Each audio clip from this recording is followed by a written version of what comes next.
Ha joni ko Aissata Abou Gueladio Ba artata e moɗon mbiɗo waɗana mon ɗo yimre wiitede teskoye. Teskoye ko gandal maɗo ɗum a mantoto mbadi a faytata a teskoto inde a jitta alkoli pular e limto mum mbadi e sifa mum tesko ɗum. A ko Allah mo hono mum ala. Ba ko ballal Allah bawɗo mo ronka en.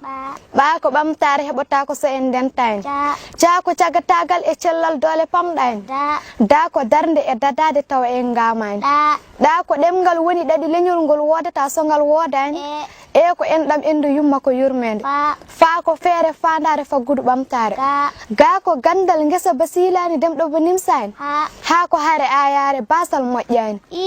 I ko inde ko ngal inni kala majja en. Ja ko jangde e jamiroje geno towɗo mo lesɗa en.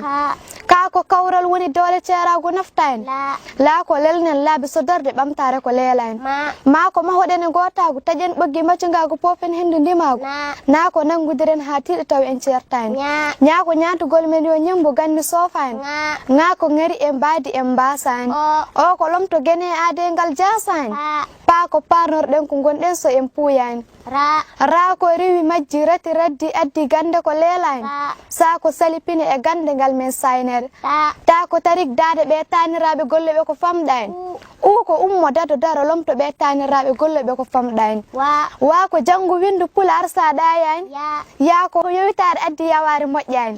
Ya ko ƴellitare pini ɗemgal min noddi. Ba ko binda nda ko ndara. Nga ko ganda ja ko janga ha mbawa. Ko jom bewal ko alkule no alkule ni ko e limto ngal jeeya. Limto pular ko capanɗe tati e ɗiɗi teskoɗa.